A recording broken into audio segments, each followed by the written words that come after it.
କଳି ଯୁଗରେ ମନୁଷ୍ୟ ଜୀବନର ଦୁଃଖ, ଚିନ୍ତା ଓ ପାପ ଭରି ଯାଇଛି। କିନ୍ତୁ ଶାସ୍ତ୍ର କହେ କଳି ଯୁଗରେ ଏକମାତ୍ର ଉପାୟ ଅଛି ଯାହାକୁ ମଣିଷ ପାପରୁ ମୁକ୍ତ କରି ପରମ ପଦକୁ ନେଇଯାଏ। ସେଇ ହେଉଛି ସାପ୍ତାହିକ ଭଗବତର ଯଜ୍ଞ। ଆମେ ପୂର୍ବ ଭିଡ଼ିଓରେ ଦେଖିଥିଲେ ଯେ ସାପ୍ତାହିକ ଯଜ୍ଞ ଦ୍ୱାରା କେଉଁଭଳି ପ୍ରେତ ଜନିରୁ ମଧ୍ୟ ମୁକ୍ତ ହୋଇଯାଆନ୍ତି ଆଉ ପିତୃପୁରୁଷ ଲୋକରେ ଯାଇ ମଧ୍ୟ ସ୍ଥାନ ପାଆନ୍ତି। ଏଇଭଳି ବହୁତ ସାରା ଜିନିଷ ଆମେ ଦେଖିଥିଲେ। ଯଦି ଆପଣ ସେ ଭିଡ଼ିଓ ଦେଖି ନାହାନ୍ତି ତାହେଲେ ମୋ ପ୍ରିଭିୟସ୍ ଭିଡ଼ିଓକୁ ଯାଇ ଆପଣ ଚେକ୍ କରିପାରିବେ। ସେଠାରେ ମୁଁ ସବୁ ବ୍ରିଫଲି ଏକ୍ସପ୍ଲେନ୍ କରିଦେଇଛି ଛୋଟ ଷ୍ଟୋରି ସହିତ। ଆଉ ମୋର ଗୋଟେ ରିକ୍ୱେଷ୍ଟ ରହିବ, ମୋର ଏଇ ଚ୍ୟାନେଲକୁ ସବସ୍କ୍ରାଇବ୍ କରିବା ସହିତ ବେଲ୍ ଆଇକନ୍କୁ ଅଲ୍ ଦବାଇ ଦିଅନ୍ତୁ। ଆଉ ଗୋଟେ ଲାଇକ୍ କରିକି ମୋତେ ମୋଟିଭେଟ୍ କରନ୍ତୁ ଏଇଭଳି ଭିଡ଼ିଓ ଆପଣଙ୍କ ସାମ୍ନାକୁ ପ୍ରସ୍ତୁତ କରିବା ପାଇଁ। 7 ଦିନ ଧରି ଶ୍ରୀମଦ୍ ଭାଗବତ କଥା ଶ୍ରବଣ କରିଲେ ମନୁଷ୍ୟ ହୃଦୟ ପବିତ୍ର ହୁଏ ଏବଂ ଭଗବାନଙ୍କ କୃପା ଲାଭ ହୁଏ।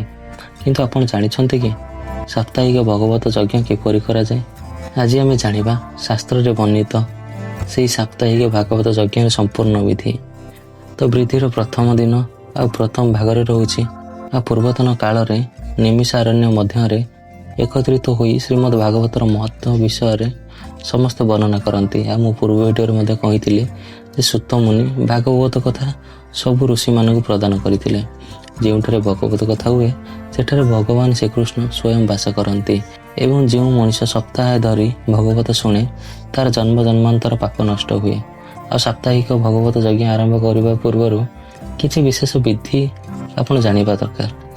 ପ୍ରଥମତଃ ପବିତ୍ର ସ୍ଥାନ ବାଛିବା ଦରକାର। ସେଠାରେ ମଣ୍ଡପ ତିଆରି କରି ଶ୍ରୀମଦ୍ ଭାଗବତ ବହିକୁ ସିଂହାସନ ଉପରେ ରଖାଯାଏ। ଭାଗବତ ପୁସ୍ତକକୁ ଭଗବାନ ଶ୍ରୀକୃଷ୍ଣଙ୍କ ସ୍ୱରୂପ ଭାବି ପୂଜା କରିବା ଉଚିତ। ମଣ୍ଡପରେ ତୁଳସୀ, ଫୁଲ, ଦୀପ ଓ ଧୂପରେ ଭକ୍ତିମୟ ପରିବେଶ ସୃଷ୍ଟି କରାଯିବା ଦରକାର। ପ୍ରଥମ ଦିନ ପଣ୍ଡିତମାନେ ଗଣେଶ ପୂଜା କରନ୍ତି, ଯାହାଦ୍ୱାରା ସମସ୍ତ ବାଧାବିଘ୍ନ ଦୂର ହୁଏ। ତାପରେ କଳସ ସ୍ଥାପନା କରାଯାଏ। କଳସରେ ଗଙ୍ଗାଜଳ, ତୁଳସୀ ପତ୍ର ଆଉ ପବିତ୍ର ଦ୍ରବ୍ୟମାନ ରଖାଯାଏ। ତାପରେ ଭାଗବତ ପୁସ୍ତକକୁ ପୂଜା ଓ ଆରତି କରାଯାଏ। ଏହାପରେ ଆରମ୍ଭ ହୁଏ ଶ୍ରୀମଦ୍ ଭଗବତ କଥା, ଯାହା ମୁଁ ଆପଣଙ୍କୁ ଏକ୍ସପ୍ଲେନ୍ କରି ଆସୁଛି, ଆଗକୁ ମଧ୍ୟ ଏକ୍ସପ୍ଲେନ୍ କରିବି। ସାପ୍ତାହିକ ଯଜ୍ଞରେ 7 ଦିନ ଧରି ଭଗବତର ମୁଖ୍ୟ କଥା ବର୍ଣ୍ଣନା କରାଯାଏ। ପ୍ରଥମ ଦିନ ଭାଗବତର ମହାତ୍ମ୍ୟ ଓ ସୃଷ୍ଟିର ରହସ୍ୟ ବିଷୟରେ ଆଲୋଚନା କରାଯାଏ। ଦ୍ୱିତୀୟ ଦିନ ଭଗବାନଙ୍କର ଅବତାର କଥା ସେଠି ଶୁଣାଯାଏ। ତୃତୀୟ ଦିନ ଭଗବାନଙ୍କର ଗଳ୍ପ ଆଉ ଧ୍ରୁବ, ପ୍ରହ୍ଲାଦକୁ ତ ଆପଣ ସମସ୍ତେ ଜାଣିଥିବେ, ତାଙ୍କ ବିଷୟରେ ପାଠ କରାଯାଏ। ଚତୁର୍ଥ ଦିନ ରାଜା ଭରତ ଆଉ ଅନ୍ୟାନ୍ୟ ମହାଭକ୍ତଙ୍କ କଥା ସେଠି କରାଯାଏ। ଆପଣ ତ ଭରତକୁ ଜାଣିଥିବେ, ଯାହାଙ୍କ ନାମରେ ଏ ଭାରତ ସୃଷ୍ଟି ହୋଇଛି। ପଞ୍ଚମ ଦିନ ଭଗବାନ ଶ୍ରୀକୃଷ୍ଣଙ୍କ ଜନ୍ମ ଓ ବାଲଲୀଳା, ଦୁନିଆରେ ସବୁଠାରୁ ଅଦ୍ଭୁତ ଜିନିଷ ଏଇଟା। ଆଉ ଷଷ୍ଠ ଦିନ ରାସଲୀଳା ଆଉ ଭକ୍ତିର ମହାତ୍ମା ଜାଣିବାର ସୁଯୋଗର ସାନ୍ନିଧ୍ୟ ପ୍ରାପ୍ତ ହୋଇଥାଏ। ସପ୍ତମ ଦିନ ରାଜା ପରୀକ୍ଷିତଙ୍କର ମୁଖ୍ୟ କଥା ପ୍ରାପ୍ତ ହୋଇଥାଏ, ଯାହା ମୁଁ ଗୋଟେ ଭିଡ଼ିଓ ପୂର୍ବରୁ ଆପଣଙ୍କୁ କଣ କରିଥିଲି ଏକ୍ସପ୍ଲେନ୍ କରିଥିଲି। ଆଉ ସପ୍ତମ ଦିନ ଭଗବତ କଥା ସମାପ୍ତ ହେବା ପରେ ହବନ ପୂର୍ଣ୍ଣାହୁତି କରାଯାଏ। ଆଉ ସମସ୍ତ ଭକ୍ତ ହରେ କୃଷ୍ଣ ବୋଲି ନାମ ସଂକୀର୍ତ୍ତନ କରନ୍ତି। ତାପରେ ପଣ୍ଡିତମାନେ ଭଗବାନଙ୍କୁ ପ୍ରାର୍ଥନା କରନ୍ତି ଆଉ କୁହନ୍ତି, ହେ ପ୍ରଭୁ, ଏହି ସାପ୍ତାହିକ ଭଗବତ ଯଜ୍ଞ ଦ୍ୱାରା ସମସ୍ତ ମନୁଷ୍ୟଙ୍କର ମଙ୍ଗଳ କରନ୍ତୁ, କାରଣ ପୃଥିବୀରେ ତ ସମସ୍ତେ ସମାନ।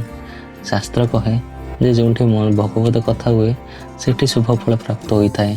କିନ୍ତୁ ପଣ୍ଡିତମାନେ କ'ଣ କରନ୍ତି ନା ସେଇ ଶୁଭ ଫଳ ସମ୍ପୂର୍ଣ୍ଣ ଜଗତରେ ବାଣ୍ଟିବା ପାଇଁ ଭଗବାନଙ୍କୁ ପ୍ରାର୍ଥନା କରନ୍ତି। ଯେଉଁଠାରେ ଭଗବତ କଥା ହୁଏ ସେଠାରେ ଦେବତାମାନ ମଧ୍ୟ ଆସି ଶୁଣନ୍ତି। ସେଥିପାଇଁ ଜୀବନରେ ଶାନ୍ତି ଓ ଭକ୍ତି ଚାହୁଁଛନ୍ତି ତେବେ ଏକଥର ସାପ୍ତାହିକ ଯଜ୍ଞ ନିଶ୍ଚୟ କରନ୍ତୁ, କାରଣ ଭଗବତ କଥା ହେଉଛି ଭଗବାନଙ୍କ ଦିଗରେ ଯିବାର ସବୁଠୁ ବଡ଼ ପବିତ୍ର ପଥ। ତ ଏହି ଥିଲା ଆମର ସାପ୍ତାହିକ ଯଜ୍ଞ ବିଧି, ଛୋଟ ହିସାବରେ ଆପଣ ସାମ୍ନାରେ ପ୍ରସ୍ତୁତ କରିଦେଲି। ଯଦି ଭିଡ଼ିଓଟି ଭଲ ଲାଗିଥିଲେ ଲାଇକ୍ କରିଦିଅନ୍ତୁ ଆଉ ସେୟାର କରନ୍ତୁ ଏବଂ ଭକ୍ତିମୟ କଥା ଶୁଣିବା ପାଇଁ ଆମ ଚ୍ୟାନେଲକୁ ସବସ୍କ୍ରାଇବ୍ କରନ୍ତୁ।